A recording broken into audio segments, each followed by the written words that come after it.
In your 20s, money feels distant, like something you'll figure out later, once life settles, once the chaos slows down. But here's the part no one tells you. The habits you build right now, the tiny, almost invisible ones, quietly shape the rest of your financial life. You don't see it happening, you don't feel the shift, but it's there, like wet cement hardening under your feet. One small decision tilts your entire path.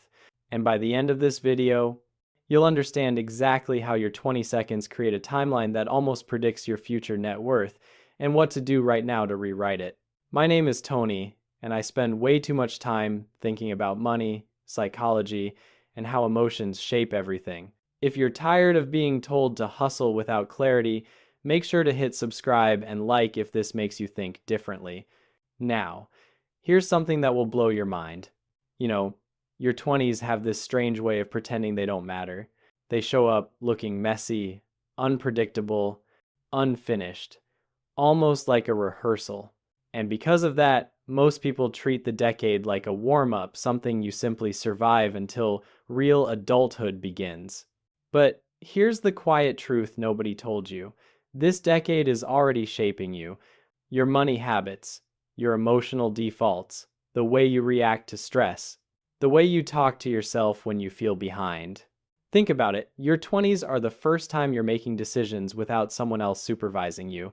No parents, no teachers, no guardrails, just you and the patterns you're slowly, unconsciously building. And those patterns don't reset at 30. They follow you. Your 20s disguise themselves as temporary, but they're actually foundational. You're choosing careers you don't love just for now. You're taking on debt because later me will handle it. You're coping with stress through spending, scrolling, drinking, telling yourself it's harmless because you're young. But these aren't random choices. They're rehearsals for your future identity. Most people don't realize that net worth doesn't start with money, it starts with behavior. And behavior doesn't begin when you get rich. It begins when you're broke, confused, emotionally reactive, and trying to build a life from scratch. Here's the thing. When you're in your 20s, you're not just making financial decisions, you're forming financial reflexes. Little things. The way you swipe your card without checking the balance. The way you avoid looking at your debt because it feels overwhelming. The way you say, I'll save when I earn more. The way you stay at a job that drains you because change feels scary. Individually, these seem small, but together, they create the slope, the angle of your financial life. Some people's slope is upward, some are flat, some unknowingly tilt downward for years before they realize what happened. Not because they did something wrong, but because they never paused long enough to notice the tilt. Here's a metaphor that might help. Imagine you're laying the foundation of a house. Tiny misalignments, even a few degrees, don't look like much at the start, but over time, the entire structure shifts. It leans, it cracks, it becomes unstable. Your 20s are that foundation, not perfect, not polished, just poured. And whether you're conscious of it or not, the cement is drying. Think about that for a second. This isn't meant to scare you, it's meant to wake you up gently. Because awareness is power. When you're aware, you can redirect, you can reinforce, you can rebuild. You can shift the angle before the structure rises too high. Your 20s matter not because you need to be successful now, but because the version of you you're rehearsing becomes the version of you you end up living with. And that's exactly why the next chapter matters even more, because once you understand why these patterns form so early, everything begins to make sense. Which brings us to the psychology of your earliest money imprints. Let's start with something you've probably felt before. That quiet anxiety when you open your banking app, that hesitation when someone mentions investing, that guilt after buying something you knew you didn't need. Those reactions didn't appear out of nowhere. They were shaped, molded by the earliest money decisions you made in your 20s, often without even realizing it. Because here's the thing, your brain in your 20s is like wet clay. Every financial choice presses a fingerprint into it. And over time, those fingerprints become patterns. Those patterns become habits. And those habits become automatic. When you first start earning money, your brain doesn't ask, what's the smartest thing to do long term? It asks, what will make me feel safe right now? This is the psychology of survival mode. If you grew up watching stress around money, you might avoid looking at your bank statements. If you grew up with not enough, you might overspend today because you're tired of feeling restricted.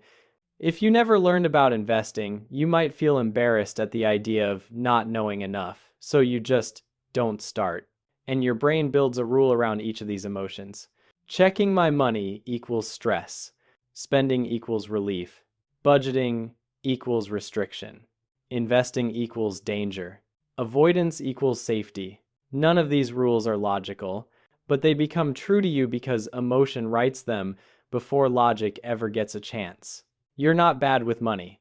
You're just repeating the emotional lessons your nervous system learned before you even knew what a Roth IRA was. Think of your early 20s like the tutorial level of a video game, except no one actually shows you how to play. You're dropped into a world of bills, taxes, credit limits, expectations, comparison, and somehow you're supposed to navigate it all while your brain is still trying to define who you even are. And here's where it gets interesting. Your brain loves efficiency. So once it sees you repeat a financial behavior 4 or 5 times, it says, oh, this is who we are. Let me hardwire that. Swipe, don't think.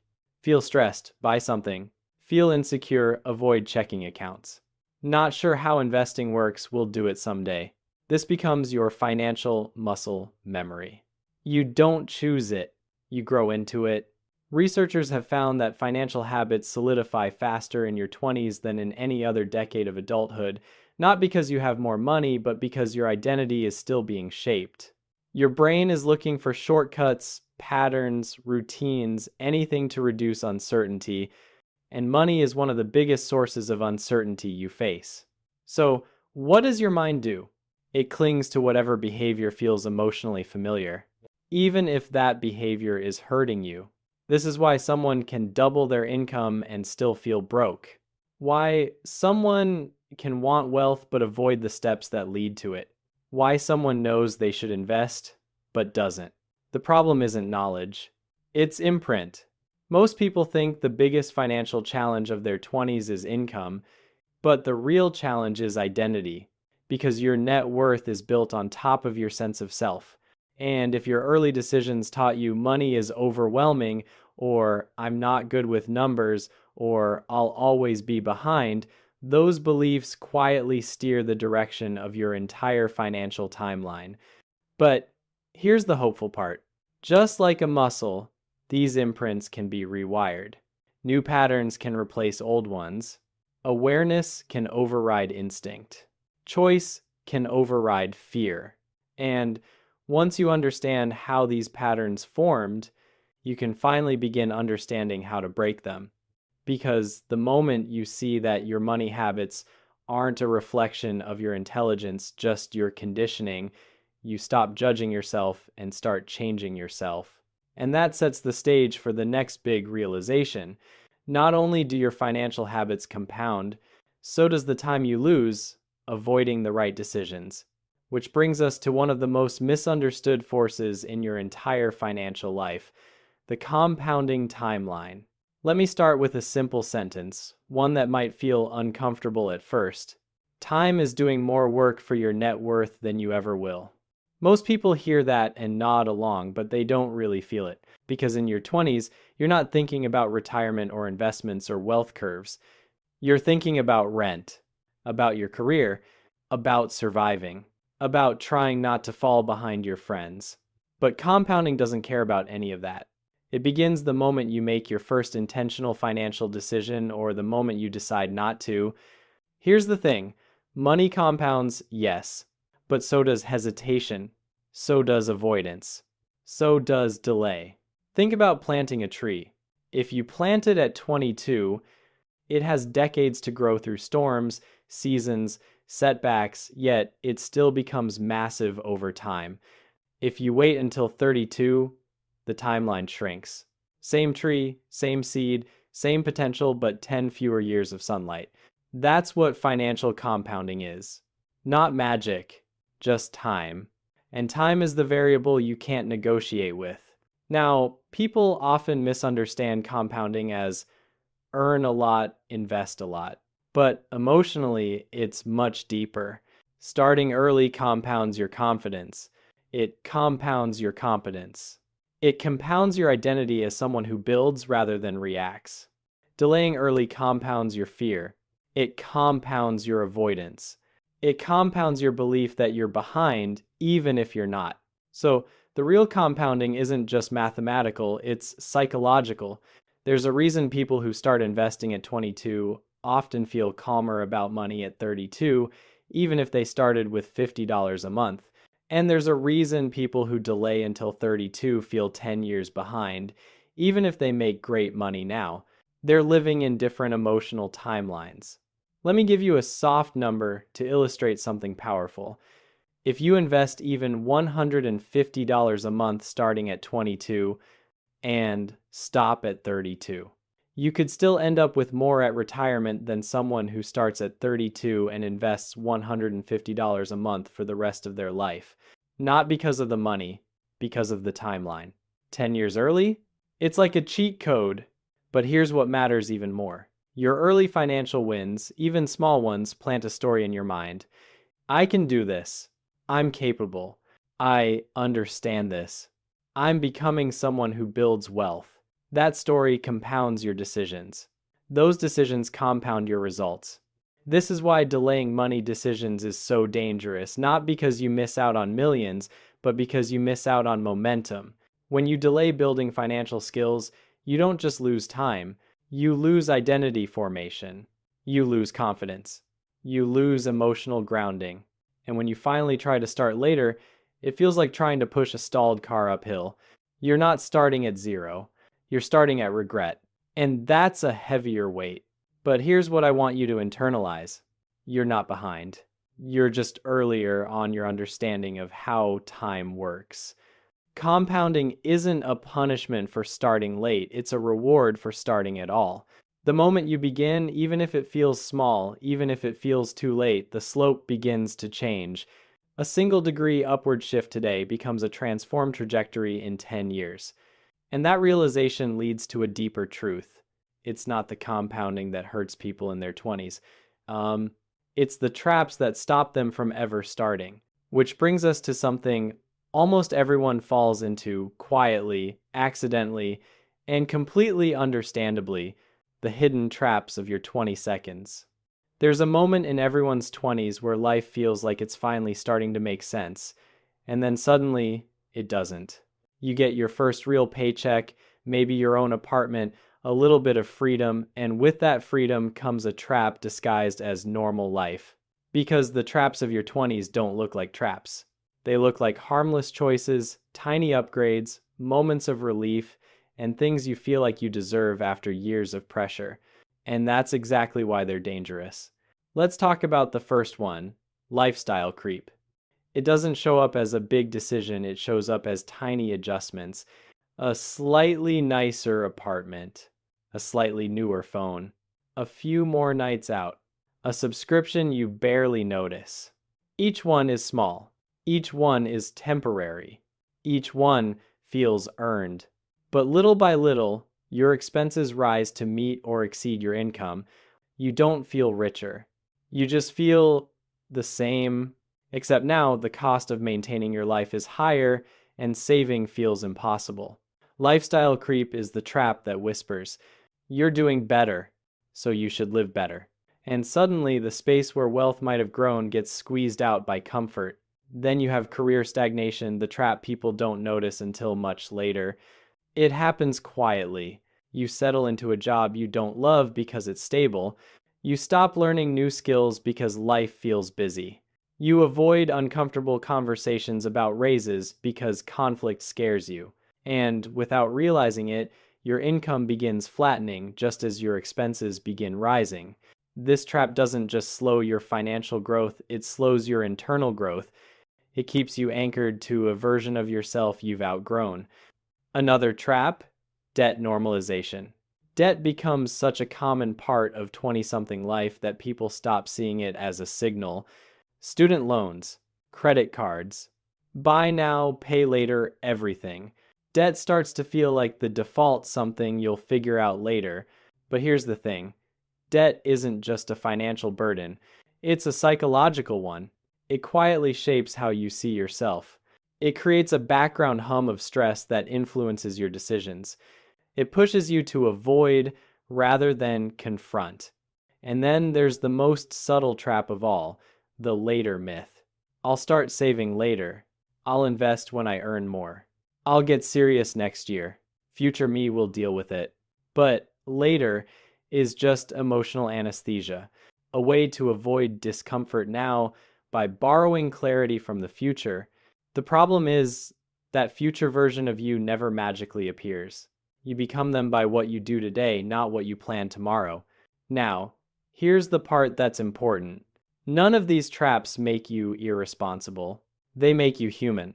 Your 20s are overwhelming. You're building an identity, a career, a social life, a sense of self all at once. Of course, you're going to cling to comfort. Of course, you're going to chase relief. Of course, you're going to make decisions based on emotion rather than strategy. These traps are not failures. They're survival strategies that outlive their usefulness. And the moment you see them clearly is the moment they lose their power. Because once you recognize a trap, you can step out of it. And once you step out of it, you create space for something else. Your first real pivot. A moment sometimes small, sometimes life-changing, where your financial story shifts direction. And that's exactly what the next chapter is about. The first wealth pivot that changes everything. There's a moment, usually somewhere between 25 and 29, when life hands you a quiet pause. It might look like burnout. It might look like frustration.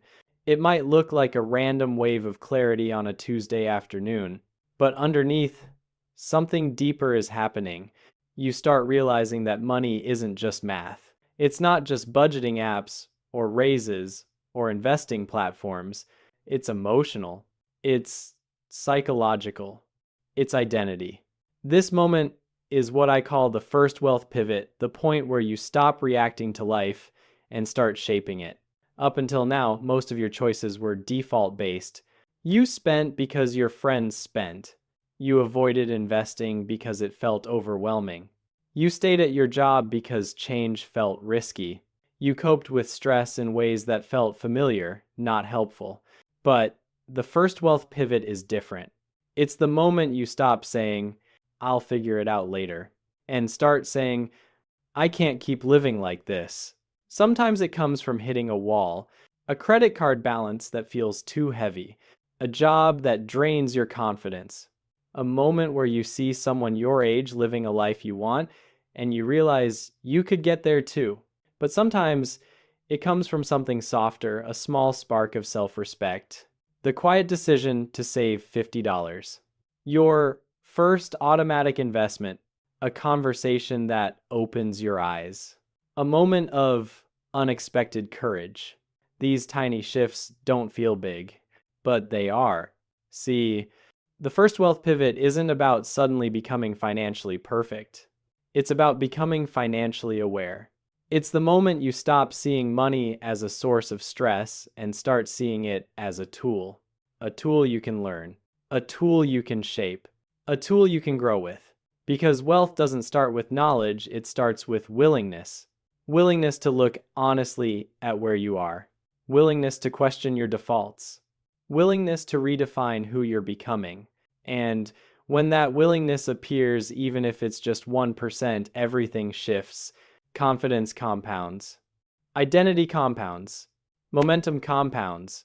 Suddenly, you're not avoiding anymore. You're deciding. And decisions, even small ones, are the seeds of every financial transformation. But here's the beautiful part. You don't need to overhaul your whole life. You just need one pivot. One pattern broken. One belief rewritten. One action repeated until it becomes who you are. And once that pivot happens, your financial timeline, the one you thought was fixed, begins to bend. Which leads us to the next chapter. How to take that pivot and use it to rewrite your entire net worth trajectory. Here's the comforting truth most people don't realize. Your financial trajectory isn't fixed. It's flexible, shockingly flexible, once you understand the levers you can pull.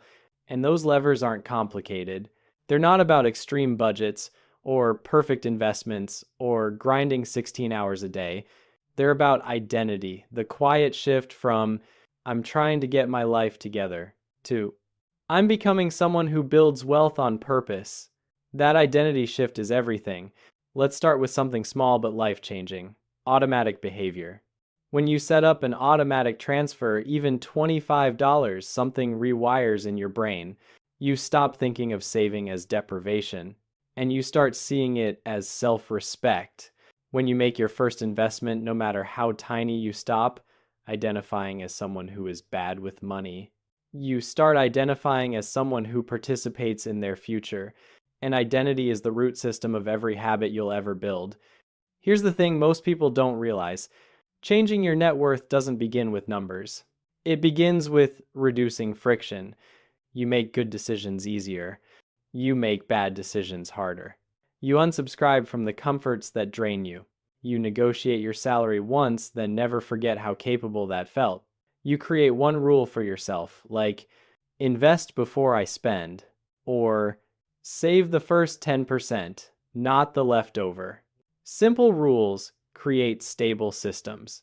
Stable systems create predictable outcomes. Predictable outcomes create peace. And peace is the foundation of wealth. Now, you might feel like you're late, like you should have started earlier, like the damage is already done, but here's the quiet magic of your 20s. Your timeline is still soft clay. You're not behind. You're early in your awareness. The moment you pivot, the moment you begin acting with intention instead of reaction, your entire future slope changes. It doesn't happen dramatically. It happens quietly, through layered improvements that stack over months and years. And before you even notice it, you're living differently, thinking differently, choosing differently. Because once you understand the levers, you realize you've always had the power to pull them. And that brings us to the final chapter, the emotional resolution of this entire journey, the life you build from here. There's a moment, usually at the end of a long self-reflective journey, where you realize something almost unbelievable. Your life is not defined by the money you've made, but by the awareness you've gained, and awareness once awakened doesn't go back to sleep. This chapter is that moment, because now you've seen the full picture. The illusions of your 20s, the psychology shaping your habits, the compounding timeline quietly working for or against you, the traps you fall into without noticing, the pivot that changes everything, the identity you're beginning to step into. All of that has brought you here to a simple but powerful truth. You get to decide the story from this point forward. Your 20s aren't a test you pass or fail. They're a foundation, imperfect, uneven, beautifully human, that you get to build on with intention. And the version of you who finishes this video is not the same version who started it. You're more aware. You're more capable. You're more connected to who you're becoming.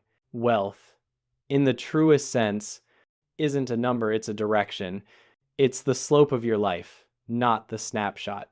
It's the small, repeated choices that feel insignificant but quietly reshape everything. And the slope is now yours to tilt.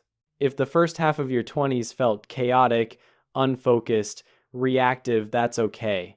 That was the soil. This is the planting. From here on, every intentional choice, every saved dollar, every skill learned, every boundary set, every fear confronted is part of the life you're building. Not a life driven by stress. Not a life driven by comparison. A life driven by clarity. A life driven by identity. And maybe the most empowering truth of all is this: you're no longer surviving, you're building. So as we close this journey, I want you to sit with one question, not as pressure, but as an invitation. Which part of this story feels like yours? And who are you becoming from here?